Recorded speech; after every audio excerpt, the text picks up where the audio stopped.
Aujourd'hui, je vais donner tous mes conseils pour venir t'installer au Brésil sans pour autant avoir d'expérience, ni avec la langue, ni avec le travail, ni avec le visa ou autre.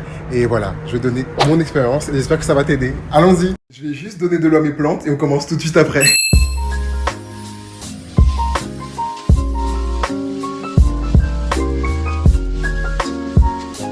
Pardon madame.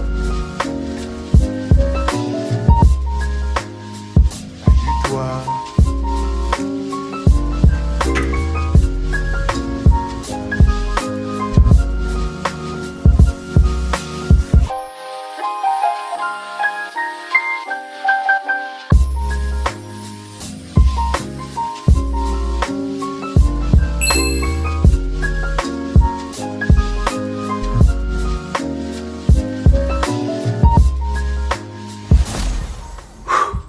Salut la famille, j'espère que vous allez bien. Non mais les gars, vraiment je suis tellement content de vous voir aujourd'hui. Il fait hyper chaud mais j'ai fait un petit look justement pour l'occasion. J'ai mis mon petit collier et tout pour vous. Je sais pas, je suis content de voir qu'il y a déjà quelques personnes qui suivent la chaîne. Vous allez vous moquer de moi parce qu'on est 20 sur la chaîne, mais moi dans ma tête j'ai l'impression qu'on est 200 000 abonnés. Et je pense que c'est l'état d'esprit que j'ai envie de garder sur cette chaîne. Un truc pas prise de tête, hyper tranquille, chill entre nous. La preuve, je commence déjà à me rappeler de certains de vos noms. Il y a Cindy D, il y a Louisana, il y a Yara, il y a Singularité Noire. Enfin vraiment, il y a plein de personnes ici. Je tenais déjà à vous remercier pour vos petits commentaires, etc. J'essaierai de temps à autre comme ça de citer vos noms parce que pour moi c'est important que chacun d'entre vous se sente... je sais pas, vous êtes ma famille, wesh. Du coup, au programme d'aujourd'hui, je vais faire une vidéo afin de vous donner mes humbles conseils pour toutes les personnes qui ont envie de s'installer au Brésil ou même qui veulent juste peut-être passer 6 mois ici, une année ici et qui justement se posent des questions sur comment on peut venir s'installer au Brésil, quelles sont les procédures. Surtout les gars, restez jusqu'à la fin, c'est très important parce que je vais vous donner un nouveau visa qui a été débloqué qui va du coup vous faciliter encore plus la vie. Donc, tips en or. Et abonnez-vous aussi, hein. Comment moi j'ai fait du coup, sachant que je ne suis pas brésilien d'ailleurs, pour la petite curiosité. Je suis 100% français, je suis né en France, mais du coup je suis congolais, ivoirien, donc rien à voir avec le Brésil. Et justement maintenant, je suis brésilien, donc... Oula, on se calme, j'ai juste ma résidence permanente, mais pour moi c'est un grand pas. Tout ça pour vous dire que je vais vous donner mes meilleurs conseils et j'espère pouvoir en aider le plus possible. On va commencer tout de suite. Ah, vraiment qualité ghetto. Du coup, chose très importante dans la vidéo d'aujourd'hui, les gars.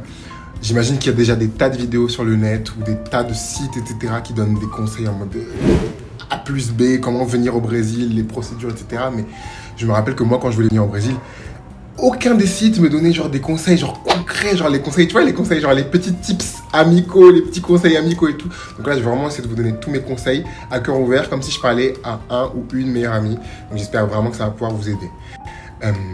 Voilà, et on va commencer tout de suite. Petit disclaimer, j'ai toujours rêvé de dire ça. Je vais juste donner du coup mon expérience, ainsi que l'expérience que je connais de mes amis, etc. Après, je connais pas tout non plus, mais je vais essayer de mettre des liens en barre d'infos.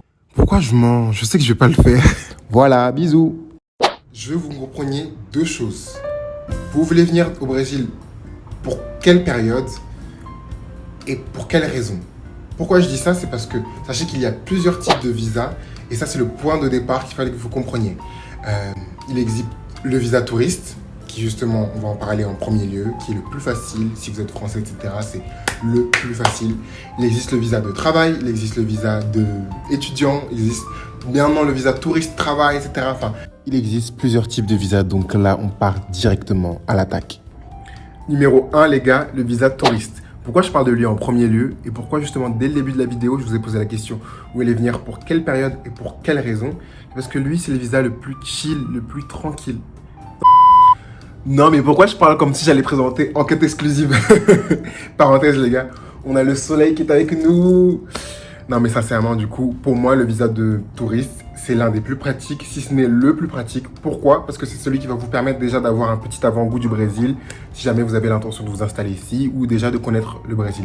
C'est le plus pratique aussi parce que il n'y a vraiment pas du coup de procédure spéciale à avoir. Sachez qu'il existe un accord spécial entre la France et le Brésil qui stipule que si du coup vous avez le passeport français ou si vous êtes français, le fait d'avoir le passeport français plus d'acheter votre billet pour le Brésil vous autorise déjà le visa de touriste. Et ça, c'est un truc de ouf.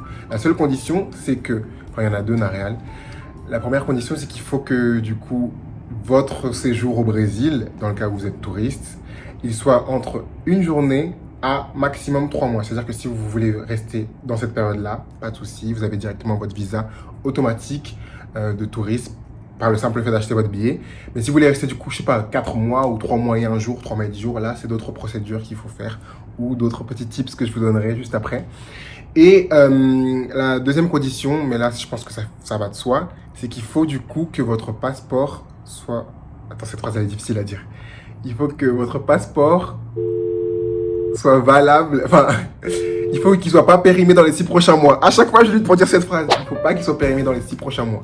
C'est-à-dire que, voilà, si votre passeport se périme d'ici expire d'ici 2024, pas de souci, vous pouvez venir.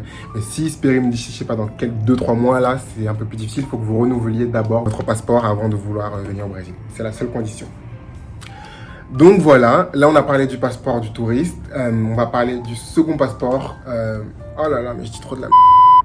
Du coup, on va parler de la seconde option, mais on va parler très rapidement parce que ça ne me concernait pas. C'est le visa de travail ou je sais pas, le visa des affaires, etc. C'est un visa qui est très cool, qui est aussi te permet de rester le temps d'une longue durée. Par contre, il est un peu dur à avoir. Pourquoi? Parce que c'est un visa que vous obtenez justement avec votre entreprise, etc. Et du coup, c'est des procédures dans lesquelles il faut que votre entreprise déjà de France vous autorise et vous fasse les procédures pour venir vous installer au Brésil, etc. Donc, ça, c'est un truc que vous avez plus en amont avec votre propre travail. Donc, ça, je ne peux pas vous donner de conseils dessus parce que je ne suis pas passé par ces procédures-là. La troisième option qu'on va parler, qui est l'option dans laquelle moi, j'ai fait appel et du coup, c'est ce qui m'a permis de venir au Brésil, c'est le visa étudiant. Il s'appelle ici au Brésil le VITEM 4, V-I-T-E-M 4. J'ai adoré, moi, avoir ce visa-là. Je ne vais pas vous montrer, du coup, mon passeport, parce que voilà. Mais du coup, c'est ce visa-là, ça s'appelle le VITEM 4. Et j'ai adoré l'avoir pour la simple et bonne raison qu'il est très facile, très pratique. Je l'ai obtenu grâce à mon université, justement. Sachez que ce VITEM 4-là, c'est un visa études, échange universitaire et du coup stage aussi. Donc c'est très important à savoir. C'est-à-dire que si jamais vous voulez venir au Brésil, que ce soit pour un stage ou pour des études de 6 mois, c'est-à-dire d'un semestre ou des études d'une année, ben, vous pouvez du coup faire appel à votre université. Pourquoi je dis ça? C'est que, petit tips important, souvent les gens ne sont pas au courant, enfin les étudiants, etc. ne sont pas au courant qu'au sein de leur campus, de leur université, etc., il y a la possibilité d'aller étudier, je sais pas moi, en Amérique latine, en Asie, etc. Souvent, on pense qu'il n'y a que cette possibilité, je sais pas, d'aller en Espagne, en Angleterre, en Suède, enfin dans les pays proches, limitrophes.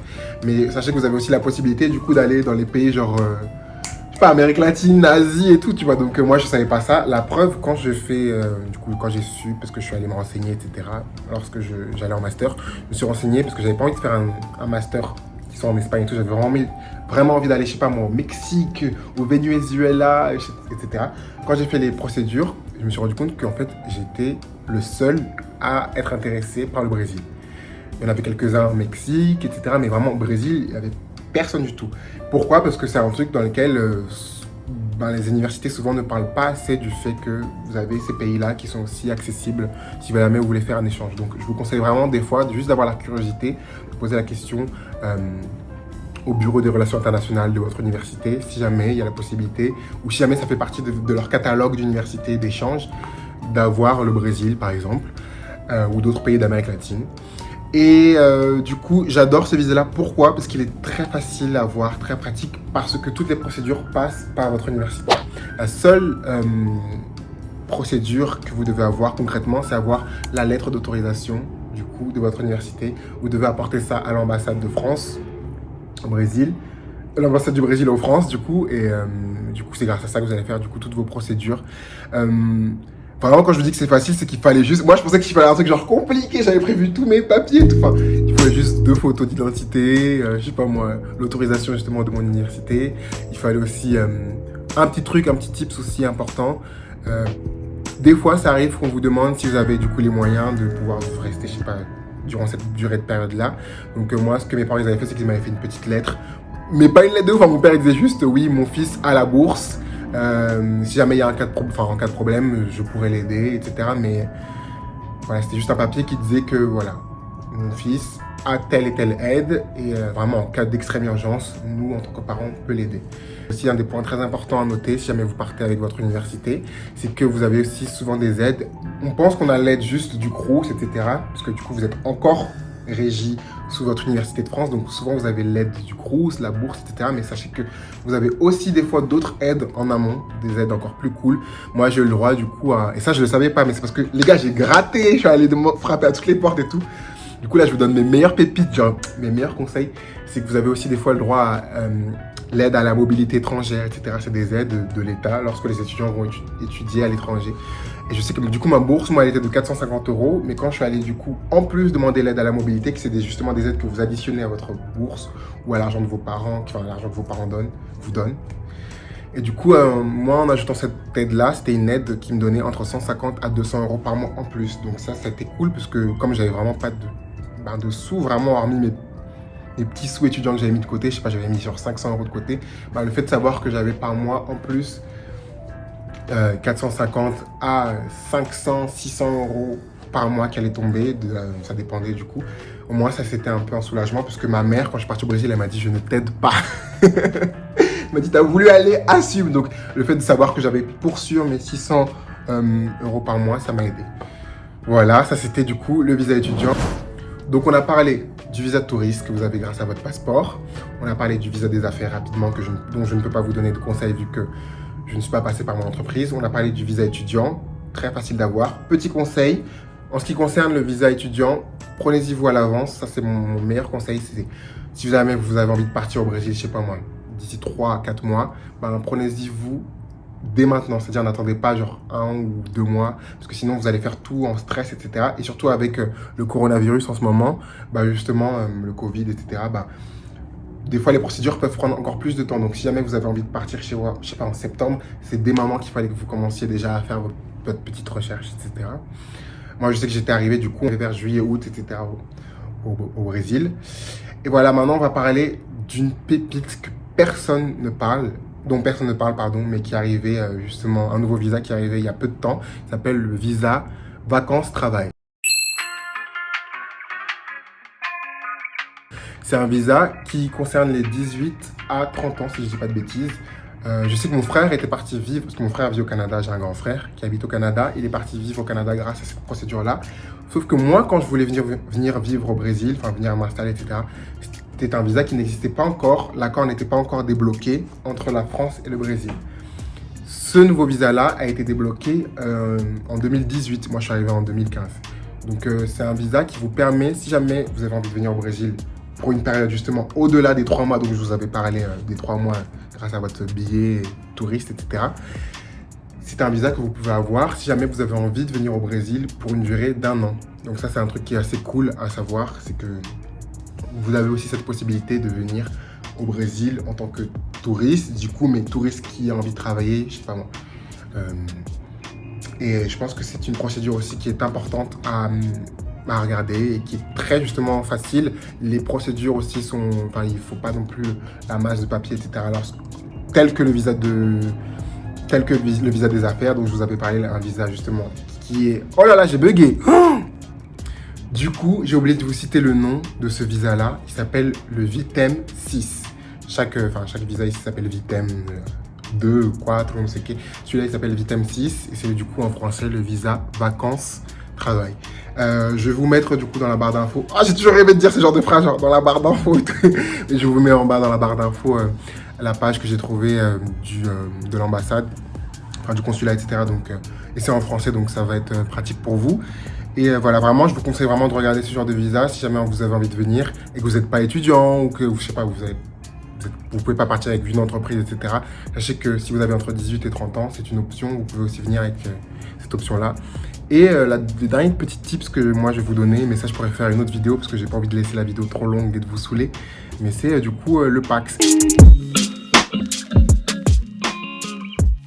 Voilà, quand je dis ça, on dirait c'est genre venez au Brésil pour vous marier, tout. Enfin, moi j'ai un copain, on est ensemble depuis, bon, je ferai une autre vidéo par rapport à ça, mais on est ensemble depuis des années. On s'est rencontrés sur internet, bref, je vous expliquerai tout ça dans une autre vidéo. Mais voilà, maintenant, ça fait 7 ans qu'on est ensemble. Et au bout de quelques temps, j'étais illégal. C'est ce que j'avais dit du coup dans ma première vidéo.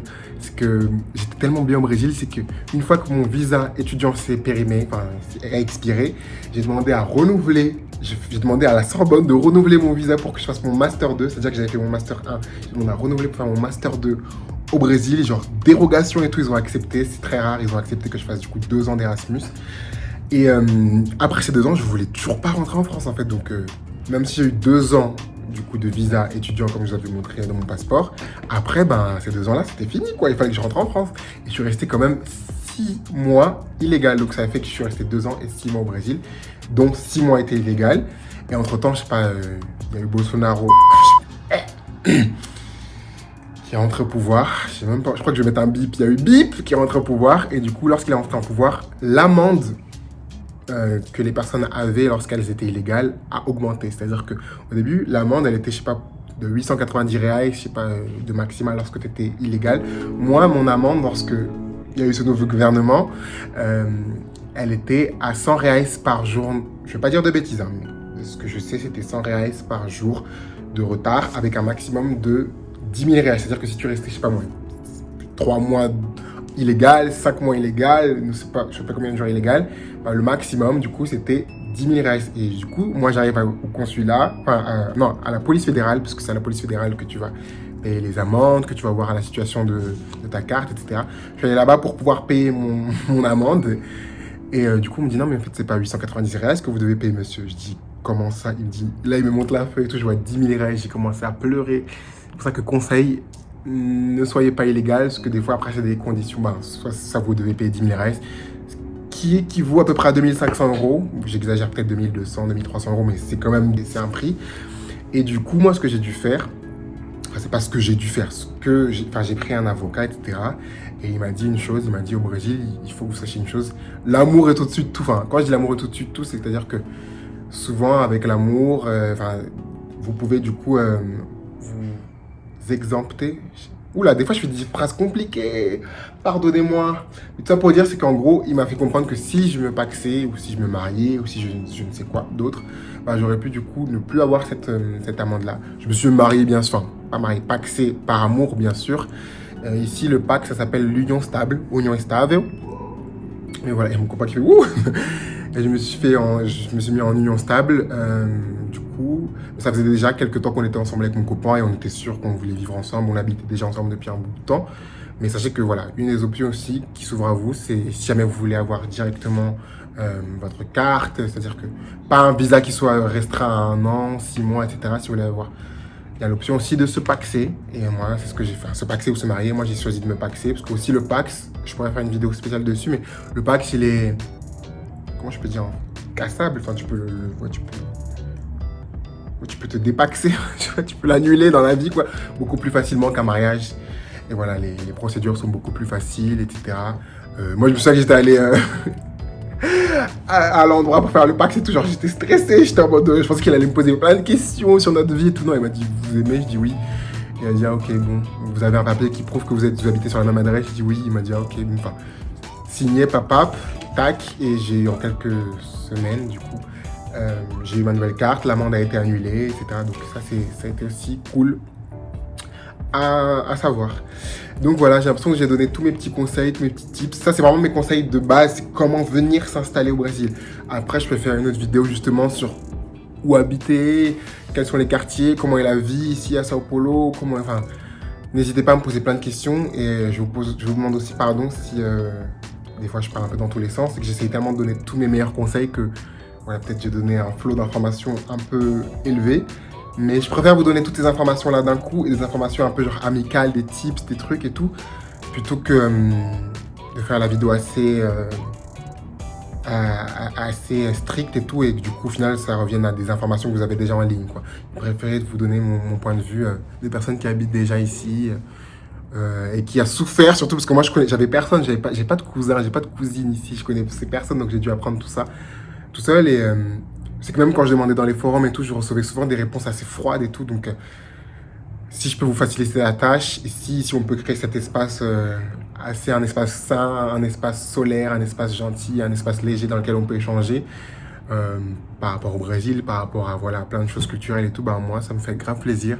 Et n'hésitez pas aussi à partager dans la barre d'infos ou dans les commentaires, etc. Pas la barre d'infos, dans les commentaires, vos expériences, si jamais vous êtes déjà venu au Brésil, si jamais vous êtes au Brésil, si jamais vous avez envie de venir au Brésil. Comme ça, entre vous-même, vous pouvez vous aider, parce que j'ai pas la science infuse.